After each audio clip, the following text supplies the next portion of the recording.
नमस्कार दोस्तों, स्वागत है आपका हमारे YouTube चैनल में। दोस्तों, आज इस वीडियो में हम बात करने जा रहे हैं डिफेंस एक्स सर्विसमैन को मिलने वाले डिसेबिलिटी पेंशन के बारे में। जी हाँ दोस्तों, 22 जून 2017 को principal controller of defence account new Delhi ने एक ऑर्डर जारी किया है और इस ऑर्डर में उन्होंने बताया कि जो 2006 यानी 1 जनवरी 2006 से पहले रिटायरमेंट हुए, या तो प्री मैच्योर रिटायरमेंट या VRS यानी वॉलंटरी रिटायरमेंट, जिन भी एक्स सर्विसमैन ने लिया है ड्यू टू डिसेबिलिटी के वजह से, तो उनको भी अब डिसेबिलिटी पेंशन दिया जाएगा। अब से पहले ऐसा प्रोविजन नहीं था। सितंबर 2009 में यानी मिनिस्ट्री ऑफ डिफेंस ने एक ऑर्डर इशू किया था और उस ऑर्डर में उन्होंने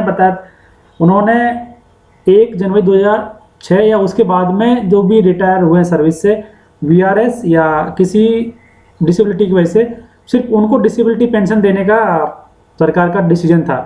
लेकिन दिल्ली जो ट्रिब्यूनल कैट है, जो सितंबर 2009 का ऑर्डर है, उसमें जो प्रोविजन किया गया है उसको ख़त्म किया जाता है और डिसेबिलिटी पेंशन का जो बेनिफिट है वो 1 जनवरी 2006 से पहले रिटायर हुए एक्स सर्विसमैन या जो भी पेंशनर्स हैं उनको भी डिसेबिलिटी पेंशन मिलेगा।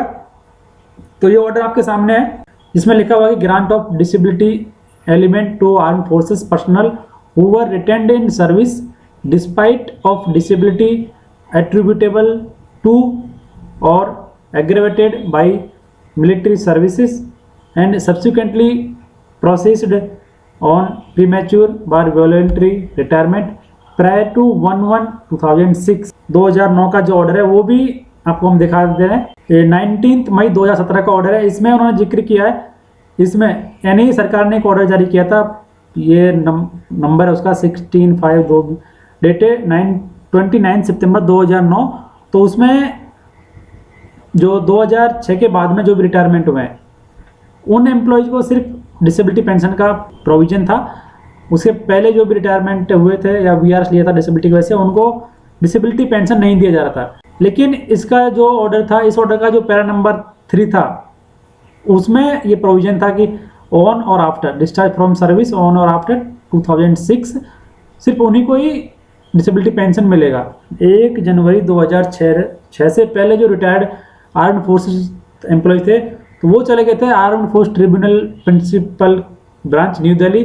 तो उन्होंने एक डिसीजन दिया था और उस डिसीजन में उन्होंने जो पैरा नंबर 3 था, ये सितंबर 2009 ऑर्डर का, उस ऑर्डर को उन्होंने ख़त्म कर दिया और ऑर्डर दिया है 1 जनवरी 2006 से पहले रिटायर हुए आर्म्ड फोर्सेस पर्सनल जो कि डिसेबिलिटी की वजह से सर्विस में रहे थे या उन्होंने VRS ले लिया था, उनको भी डिसेबिलिटी पेंशन दिया जाएगा। तो एक अच्छी खबर है, 2006 से पहले रिटायर्ड हुए या VRS लिए हुए एक्स सर्विसमैन के लिए उनको भी अब डिसेबिलिटी पेंशन मिलेगा।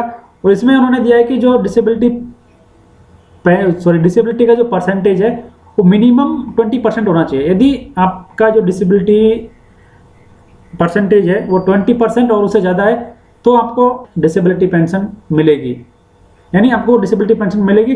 वो डिपेंड करेगा कि आपका जो डिसेबिलिटी का क्राइटेरिया है वो आप किस कैटेगरी में आते हैं। 7th पे कमीशन में अभी 3 कैटेगरी में रखा है डिसेबिलिटी पेंशन को, तो उसमें जिस भी कैटेगरी में आपका डिसेबिलिटी आता है उस हिसाब से आपको डिसेबिलिटी पेंशन मिलेगी। यानी 7th पे कमीशन के अनुसार डिसेबिलिटी देने के लिए अभी तक कोई ऑर्डर नहीं आया है। जैसे ही ऑर्डर आएगा हम आपको वो ऑर्डर बता देंगे। यदि आपको इस ऑर्डर का कॉपी चाहिए तो वो कॉपी भी आप ले सकते हैं। ये जो ऑर्डर है इसका इफेक्ट रहेगा 1 जनवरी 2006 से, यानी आपको एरियर भी मिलेगा। तो एक 2006 से पहले रिटायर हुए डिफेंस पेंशनर्स के लिए एक अच्छी खबर है। तो दोस्तों, ऐसी लेटेस्ट अपडेट्स के लिए आप बने रहिए हमारे चैनल के साथ और यदि सूचना आपके लिए लाभदायक रही तो प्लीज़ वीडियो को लाइक और शेयर कीजिए, जिससे आपके दोस्तों को भी इसका पता लग सके। और यदि आपने अभी तक हमारा चैनल सब्सक्राइब नहीं किया है तो चैनल को सब्सक्राइब कर लीजिए।